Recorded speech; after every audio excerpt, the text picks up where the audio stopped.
तो दर्शकों इसी क्रम में अभी आके आप देख सकते हैं यहाँ पे एक प्रदर्शनी लगाई गई है और अभी प्रदर्शनी के अंदर चल के हम आपको दिखाएंगे। आप देख सकते हैं ये आध्यात्मिक प्रदर्शनी का मुख्य द्वार है। यहाँ आप देख सकते हैं जहाँ पे देखिए ये वेदों की तस्वीर दिख रही है और इधर भी आप देख सकते हैं जो संत रामपाल जी महाराज लोगों की मदद कर रहे हैं, उनको राशन दे रहे हैं, उसकी यहाँ फ़ोटो लगाई गई है। आप देख सकते हैं दर्शकों। और अब आइए चलते हैं आपको लेके प्रदर्शनी के अंदर। दर्शकों अभी हम आ चुके हैं प्रदर्शनी के अंदर और आपको दिखाते हैं यहाँ जो प्रदर्शनी में जो भी चीज़ें दर्शाई गई हैं प्रदर्शनी के माध्यम से, वो सारी चीज़ें हम आपको विस्तार से दिखाएंगे और उसके बारे में जानकारी भी लेंगे।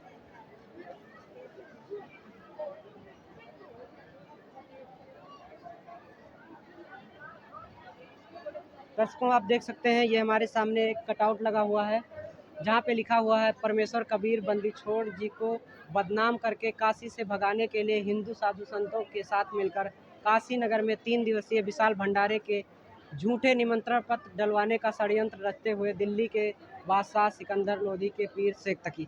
दर्शकों जैसा कि अभी बाहर हमने जाना था कि ये भंडारा क्यों आज आयोजित किया जा रहा है, उसी का यहाँ पे ये कटआउट के माध्यम से दर्शाया गया है कि जो सिकंदर लोधी के पीर शेख तकी थे, उन्होंने झूठी चिट्ठी फैलाई थी पूरे काशी में, जिस उपलक्ष्य में ये भंडारा मनाया जा रहा है।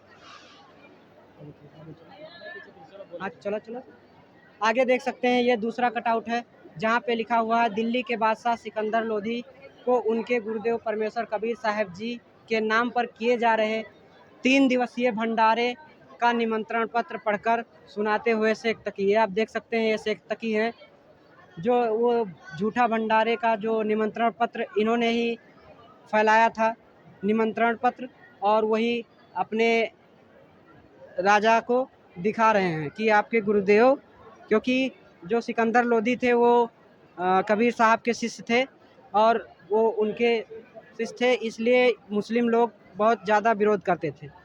दर्शकों ये अगला कटआउट है, देख सकते हैं आप, इसमें लिखा हुआ शेख तकी के षड्यंत्र के अनुसार विशाल भंडारे के झूठे निमंत्रण पत्र पढ़कर काशी नगर में 18 लाख साधु संतों और उनके शिष्य इकट्ठा हो गए। सुबह सैर के दौरान इतनी भीड़ इकट्ठी होने का कारण पूछते हुए भक्त रविदास जी और साधु संत उन्हें प्राप्त हुआ निमंत्रण पत्र दिखाते हुए। दर्शकों यहाँ वो निमंत्रण पत्र दिखाया जा रहा है उन साधु संतों के द्वारा जो झूठा निमंत्रण पत्र, झूठी अफवाह फैलाई गई थी कि कबीर साहब हैं वो भंडारा कर रहे हैं, वो निमंत्रण पत्र रविदास जी को दिखाया जा रहा है। दर्शकों अगला कटआउट ये है, आप देख सकते हैं यहाँ पे बिना सींगों वाले 9 लाख बैलों और 1 लाख सेवादारों के साथ सतलोक से पका पकाया स्वादिष्ट भोजन लेकर काल लोक की धरती पर आते हुए केशव बंजारा रूप में परमेश्वर कबीर साहब। दर्शकों ये कटआउट दर्शा रहा है कि जब झूठी चिट्ठी पूरे काशी में फैल गई थी झूठे धर्मगुरुओं के माध्यम से, तो कबीर साहब जो कि परमात्मा थे, वो सतलोक से 9 लाख बैलों पे भोजन भंडारा लाद के और यहाँ पे काशी में केशव रूप धर के उतरे थे।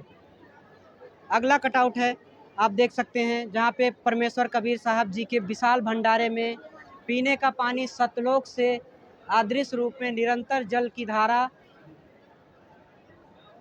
ऊपर से आते हुए।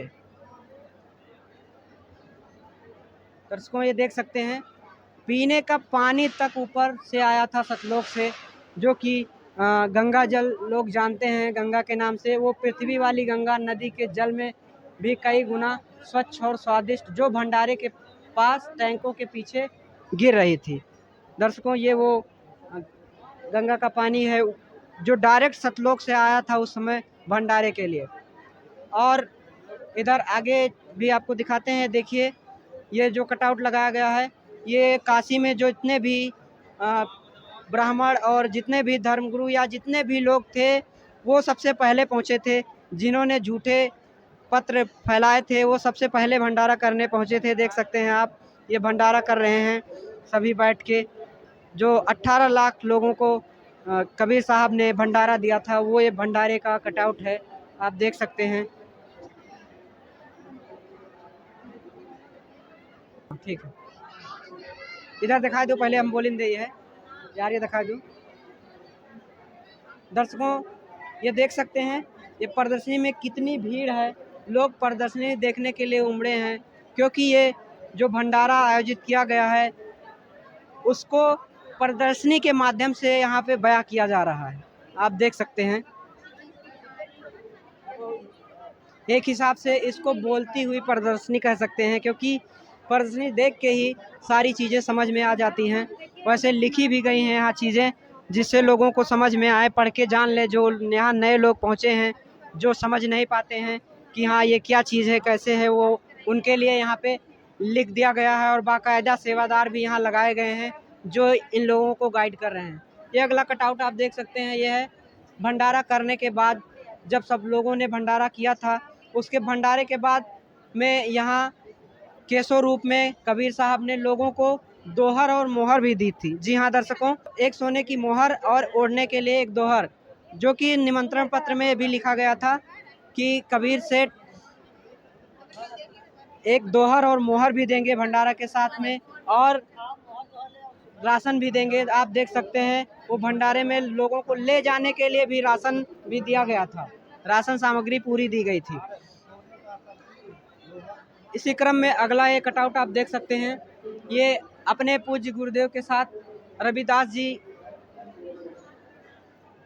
कुटिया में बैठे हुए हैं, और यहाँ पे देख सकते हैं आप बैठे हुए हैं। और यहाँ सिकंदर लोधी जी पहुँचे हैं। जब सिकंदर लोधी भंडारे में पहुँचे और कबीर साहब को उन्होंने नहीं देखा, अपने गुरुजी को नहीं देखा, तो वो पूछे लोगों से, तो लोगों ने बताया कि वो तो भंडारे में नहीं है, उन्होंने तो कोई दूसरा अपना पगड़ी बदल यार भेजा है, वो भंडारा चल रहा है। तो सिकंदर लोधी ने कहा कि बिना उनके हम भंडारा कैसे कर सकते हैं, बिना अपने गुरुदेव के। तो वो जाके कबीर साहब के कुटिया पे पहुंच जाते हैं और कहते हैं कि गुरुजी आप यहाँ बैठे क्या कर रहे हैं, आपने इतनी बड़ी लीला वहाँ कर रखी है। तो आप देख सकते हैं वहाँ पे अपने पूज्य गुरुदेव परमेश्वर कबीर साहब जी से भंडारे में पधारने की प्रार्थना करते हुए बादशाह सिकंदर लोधी को परमेश्वर कबीर साहब जी अपनी गरीबी हालत और झूठी चिट्ठियों के बारे में बताते हुए, दर्शकों जो ये झूठा संदेश दिया गया था, झूठी चिट्ठी फैलाई गई थी, उसके बारे में, ये तो परमेश्वर की लीला थी जो वो बता रहे थे सिकंदर लोधी को कि लोगों ने हमारे नाम से झूठी चिट्ठी फैला दी और अब लोग मेरे पीछे पड़ जाएंगे, इसलिए मैं यहाँ पे बैठा हूँ। लेकिन सिकंदर लोधी नहीं माने, क्योंकि वो तो जानते थे कि ये पूर्ण परमात्मा है और ये तो इनकी ये लीला है जो हम तुच्छ जीवों को ऐसे गुमराह कर रहे हैं परमात्मा, जबकि परमात्मा की महिमा तो अपरंपार होती है। फिर सिकंदर लोधी ने, देख सकते हैं आप, बादशाह सिकंदर लोधी की प्रार्थना स्वीकार करके कुटिया से बाहर पधारने पर परमेश्वर कबीर साहब जी पर सुगंधित फूल बरसने लगे तथा सतलोक से एक सुंदर मुकुट और चंवर उतरते हुए। जब बहुत रिक्वेस्ट किया सिकंदर लोधी जी ने कि भगवान आप हमको गुमराह नहीं कर सकते, हम आपको जानते हैं, आप पूर्ण परमात्मा हैं और ये सारी आपकी लीला है, तब जाके रविदास से कबीर साहब ने गेट खोलने को कहा। और जैसे ही गेट खुला, कबीर साहब के ऊपर सतलोक से फूल और मुकुट आके उनके सर पे लग गया और ऊपर से फूलों की बारिश होने लगी। ये देखकर सिकंदर लोधी बहुत ही अचंभित हुए और आप देख सकते हैं तुरंत सिकंदर लोधी कबीर साहब के चरणों में दंडोत प्रणाम करने लगे, अपने गुरुजी के चरणों में, और मुकुट कबीर साहब के सर पे आके ऑटोमेटिक लग गया। उसके बाद दर्शकों आप देख सकते हैं यहाँ पे एक कटआउट में दर्शाया जा रहा है। फिर उसके बाद में कबीर साहब को अपने हाथी पे, जो राजा का उस समय जो होता था साधन आने जाने का, वो हाथी होता था, सिकंदर लोधी ने जहाँ अपना सिकंदर बादशाह खुद बैठते थे आगे, वहाँ पे कबीर साहब को बैठाया और अपना पीछे बैठे खुद, और उसके बाद में भंडारे के लिए वहाँ से निकले। उसके बाद जाके पहुँच जाते हैं भंडारे में, काशी के चौपड़ बाज़ार में, जहाँ ये भंडारा किया जा रहा था। देख सकते हैं आप वहाँ पे अपने दूसरे रूप केशव रूप में कबीर साहब एक सिंहासन पे बैठे हुए हैं और एक सिंहासन पे परमात्मा कबीर साहब खुद बैठे हुए हैं। और जनता को जो वहाँ पे लोग पहुँचे थे भंडारा करने, उनको सही रास्ता दिखाने के लिए दोनों लोग वार्ता करते हैं और लोगों को सतभक्ति के बारे में जागरूक करते हैं। आप देख सकते हैं अपनी प्यारी आत्माओं को सतलोक की जानकारी देने के लिए परमेश्वर कबीर बंदी छोड़ जी ने अपने ही दूसरे रूप केशव बंजारे के साथ इतना ज्ञान चर्चा करते हुए और भंडारा जीवने के बाद सत्संग सुनते हुए साधु संत और आम जनता। आगे देख सकते हैं आप यहाँ पे केशव बंजारा जी का लीलामयी स्वरूप परमेश्वर कबीर साहब जी ने सम्माते हुए। दर्शकों आपको बता दें, इसके बाद जब कबीर साहब ये भंडारा ख़त्म हो गया, कबीर साहब चले और जो सतलोक से 9 लाख बैल आए थे और केशव रूप में कबीर साहब खुद उतरे थे, वो केशव का रूप कबीर साहब में समा जाता है। ये देख के लोग अचंभा हो जाते हैं। आगे चलते हैं। इसके बाद में जब ये कटआउट अगला देख सकते हैं आप, दिखा रहा है कि ये जो 9 लाख बैल आए थे सतलोक से उतर के, वो जब जाने लगते हैं तो रास्ते में एक नदी पड़ती है और जैसे ही नदी में घुसते हैं बैल और बंजारे, तो वो नदी ऑटोमेटिक सूख जाती है और ये जो बंजारे और बैल आए थे सतलोक से वो चले जाते हैं। दर्शकों ये देख सकते हैं यहाँ पे एक पोस्टर लगाया गया है जिसमें किसानों के मसीहा संत रामपाल जी महाराज दिख रहे हैं और किसान दिख रहे हैं और ये कुछ मोटर पाइप वगैरह यहाँ दिख रहे हैं। दर्शकों आपको बता दें कि इस समय भारत के कई राज्यों में जैसे हरियाणा है, पंजाब है, उत्तर प्रदेश के कुछ ज़िले हैं और राजस्थान और कई प्रदेश ऐसे हैं जैसे आप देख सकते हैं राजस्थान, गुजरात, पंजाब, उत्तर प्रदेश जैसे हजारों गांव तक संत रामपाल जी महाराज जो प्राकृतिक आपदा से गांव बाढ़ में डूब चुके हैं। जी हाँ दर्शकों, जो गांव बाढ़ में डूब चुके हैं उन गांवों को आज संत रामपाल जी महाराज अपनी अन्नपूर्णा मुहिम के तहत लाखों रुपए का सामान मुहैया करा रहे हैं, जैसे मोटर है, पाइप है, जिससे कि उनके खेतों का पानी निकाला जा सके और ये फसल जो बर्बाद हो रही है उसको बचाया जा सके और अगली फसल की बिजाई की जा सके। ये सारे काम संत रामपाल जी महाराज कर रहे हैं। आज लगभग हरियाणा में 300 से ज़्यादा गाँव को ये मदद दे चुके हैं, मोटर, पाइप, ये सारी चीज़ें। और भी प्रदेश को जैसे पंजाब है या गुजरात है या उत्तर प्रदेश है, ऐसे राज्यों को लाखों का सामान दे चुके हैं। इसी क्रम में जब संत रामपाल जी महाराज ने हरियाणा में लाखों लोगों की ज़िंदगी बचा ली, उनको बाढ़ से बचा लिया, उनके घर बचा लिए, उनके खेत बचा लिए, इस चमत्कार को देख के वहाँ के जो गांव के प्रधान थे, वहाँ के जो खाप की पंचायतें थीं, वो लोग बहुत ही आप प्रभावित हुए और संत रामपाल जी महाराज को अपना भगवान मानने लगे और उन्हें बहुत ही बड़ा सम्मान जो आज तक किसी को नहीं मिला, वो सम्मान महम की 24वीं पे संत रामपाल जी महाराज को दिया गया, जो कि है मानवता रक्षक सम्मान। जी हाँ दर्शकों, आज तक किसी को मानवता रक्षक सम्मान से सम्मानित नहीं किया गया है। सिर्फ संत रामपाल जी पहले ऐसे संत और ऐसे महापुरुष और ऐसे एक हिसाब से कह सकते हैं मसीहा हैं जिनको ये सम्मान दिया गया है। ऐसे ही बहुत से सामाजिक कार्य संत रामपाल जी महाराज के द्वारा किए जा रहे हैं। आगे भी हम आपको दिखाएंगे। इधर भी आप देख सकते हैं ये लोगों की भीड़ है और यहाँ पे देख लीजिए, यहाँ पे सेवादार लगे हुए हैं, यहाँ पे कुछ सदग्रंथ रखे हैं। जैसे आज देखने को मिलता है कि संत रामपाल जी महाराज जो ज्ञान बताते हैं वो ज्ञान शास्त्रों से प्रमाणित होता है। शास्त्रों के आधार पे संत रामपाल जी महाराज ज्ञान बताते हैं। शास्त्रों में जो लिखा है उस हिसाब से अपने भक्तों से, अपने शिष्यों से वो भक्ति कराते हैं। इसलिए यहाँ पे भारी मात्रा में शास्त्र रखे हुए हैं और हर धर्म के शास्त्र यहाँ आपको मिलते हैं, क्योंकि संत रामपाल जी महाराज का नारा है जीव हमारी जाति है, मानो धर्म हमारा, हिंदू मुस्लिम सिख ईसाई, धर्म नहीं कोई न्यारा। संत रामपाल जी महाराज बताते हैं कि कोई भी धर्म अलग अलग नहीं है, हम सभी एक परमात्मा के बच्चे हैं। आप देख सकते हैं दर्शकों, यहाँ सेवादार जो लगे हैं वो लगातार लोगों को लगातार मोटिवेट कर रहे हैं। यहाँ सेवादार लगे हैं और लोगों को सदग्रंथों के बारे में, उसके गुण रहस्यों के बारे में दिखा रहे हैं, जो कि संत रामपाल जी महाराज ने इन लोगों को बताया है। शास्त्रों में जो प्रमाण संत रामपाल जी महाराज के द्वारा दिए गए हैं वो यहाँ पे सेवादारों के माध्यम से आए हुए जितने भी श्रद्धालु पहुँचे हैं उनको दिखाए जा रहे हैं।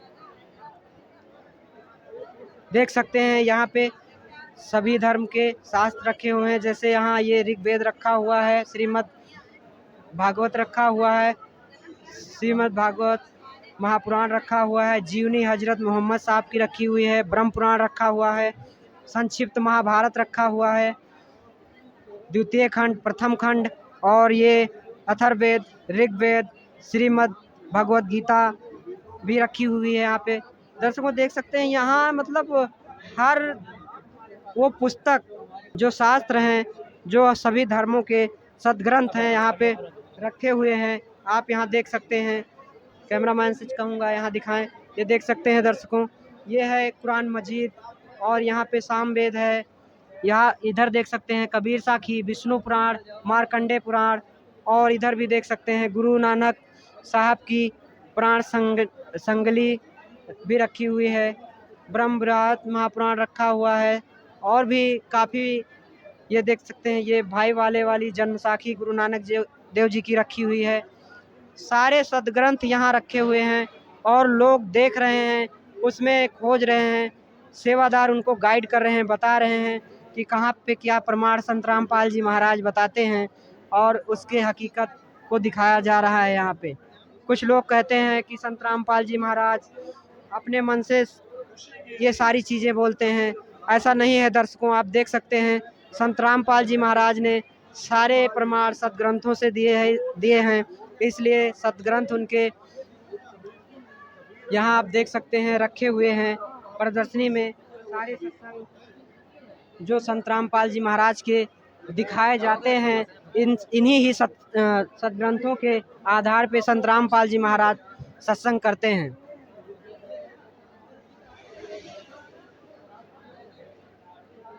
दर्शकों इधर भी देख सकते हैं आप, प्रदर्शनी लगी हुई है। यहाँ पे हम देख सकते हैं एक संत रामपाल जी महाराज के जो मुख्य उद्देश्य हैं उसका भी एक यहाँ बड़ा सा बैनर लगाया गया है। आप देख सकते हैं कुछ मुख्य उद्देश्य जो संत रामपाल जी महाराज के हैं, जैसे विश्व को सतभक्ति देकर मोक्ष प्रदान करना, समाज से पाखंडवाद को खत्म करना, युवाओं में नैतिक और आध्यात्मिक जागृति लाना, समाज से दहेज रूपी कुरीति को जड़ से खत्म करना, समाज से हर प्रकार के नशे को दूर करना, समाज में शांति व भाईचारे स्थापित करना, समाज से जात पात के भेदभाव को मिटाना और भ्रष्टाचार को ख़त्म करना। दर्शकों ये कार्य किसी आम इंसान के बस की नहीं है, ये कार्य भगवान ही कर सकता है, कोई एक इंसान कर ही नहीं सकता कि लोगों को इतना अच्छा समाज दे सके, इतनी अच्छी उनमें भावनाएं पैदा कर सके। आज संत रामपाल जी महाराज के जितने शिष्य हैं वो एकदम से बदल चुके हैं, उनमें ये सारे कोई भी प्रकार किसी भी प्रकार की बुराई, किसी भी प्रकार के कोई विकार नहीं है। और देख सकते हैं भीड़ लगातार प्रदर्शनी में आप। जी हाँ दर्शकों, आप देख सकते हैं आज संत रामपाल जी महाराज का डंका पूरे विश्व में बज रहा है।